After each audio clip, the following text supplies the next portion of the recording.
Welcome back mga bok. Ito yung school uniform na lalagyan natin shape mga bok. So diretso siya dito mga bok. Lagyan natin ng shape dito sa medyo bewang niya mga bok. Para gumanyan yung school uniform mga bok. Yan o. Tapos natanggal pa yung buttons niya dito. I-adjust natin to para pag nilagay niya sa buttons niya, para kakapit siya, lilitaw yung sexing katawan ni madam. Bagong gawa pa to mga bok, yan o. Nakalagay mga bok. Tapos yung dito niya mga bok, nai-repair na natin to mga bok. Pero hindi natin nakuha yung gusto sukat ni madam kasi yung wina pa ganun. Tapos mayroon siyang, nagkaroon siya ng sewing dito mga bok. Kasi malaki ito mga bok eh. Hanggang dito siya. So ngayon, pinalitan ni madam. O natural lang, magkakaroon siya ng dumi dito. Magkakaroon siya ng joint dito. Pag hindi natin joint dito, magkakaroon siya ng butas mga bok. So wala. Yun na lang choice natin mga bok. Kung ayaw ni madam, pwede naman natin ibalik yun. At hindi natin maibabalik yung ganun yan mga bok. Letter B na lang siya mga bok. Ayun o. Pero lumit siya. Ayon sa gusto ni madam. 1 inches. So ito lang mga bok. Marakingan natin to. Para magkaroon siya ng sheet dito sa ilalim mga bok.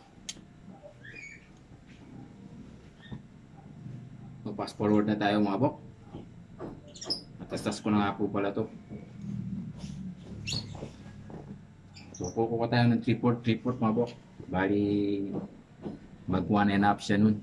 Tapos both sides siya. Bali 3 inches yung mababawasan mga bok.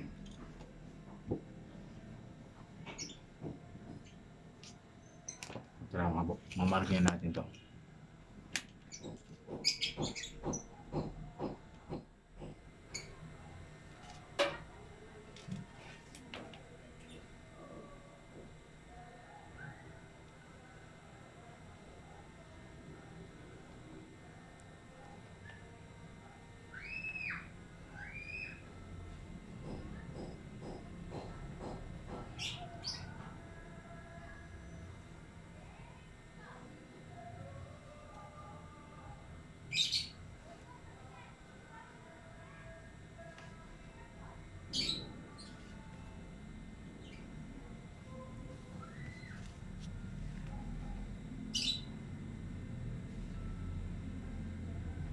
Kunin natin ang 3/4 dito mga bok.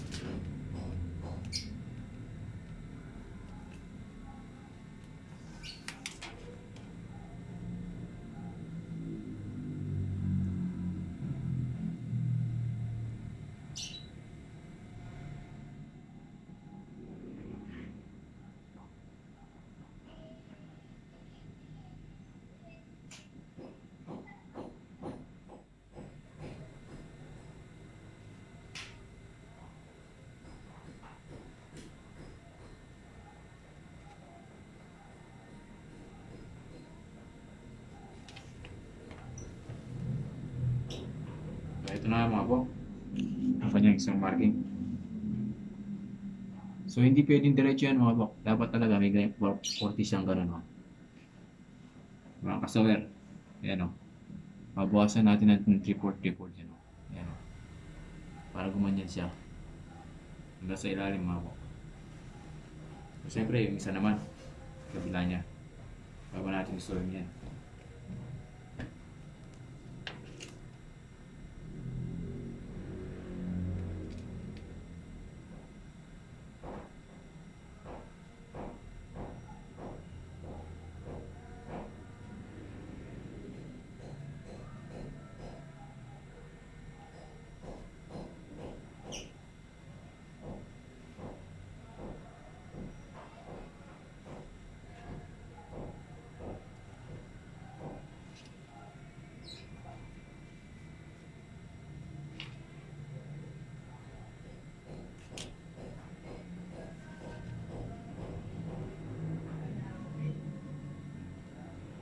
Siya mga bok.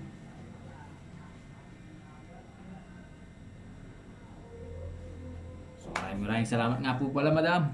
Hindi ko man po kilala yung pangalan niya. Bagong customer natin ngayon. Thank you po sa inyo, sa partner nyo. Sana magustuhan nyo to at bumalik po kayo sa akin. O tara mga po, gawin na natin to. Para man masiyan si madam.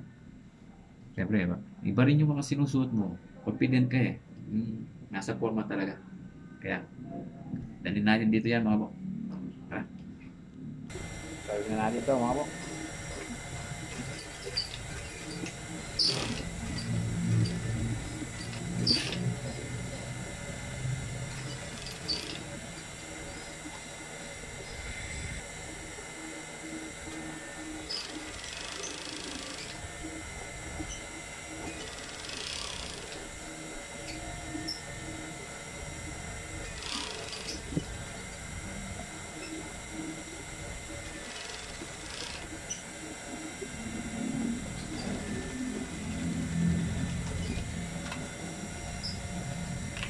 Pala mga po. Eto, puto yung ginamit nilang thread, oh. White thread. Sa ating gray, ito.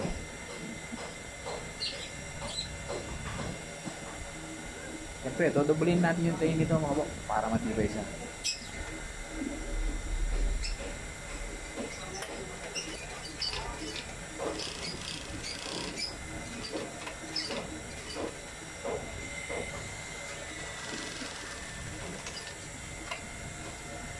Ito na nga siya mga bok, double pasada na yan, no? Sobrang tibay na to. Ito yung pasada natin. So, tatasin muna natin yung kulay puti niyan mga bok, para lumapan siya talaga. Medyo matagal-tagal yung karasan nito mga bok. So ito na mga bok, na-release na natin yung pagkasol niya dito. So itatap naman natin to. Yung matagal-tagal i-repuso rin niya mga bok. So, kailangan natin magpalit ng sinulid dito mga po. Puti kasi yung ginamit ng sinulid dito sa kulay gray, oh. Yosef. Inabutan na tayo ng ulan mga po. You know?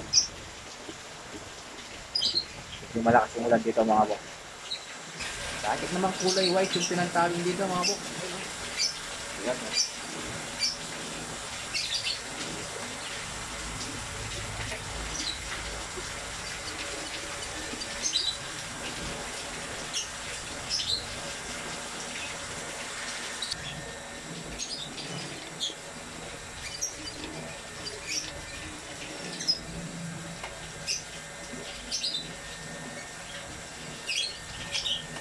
Ito na nga mga bok, ang natapos din.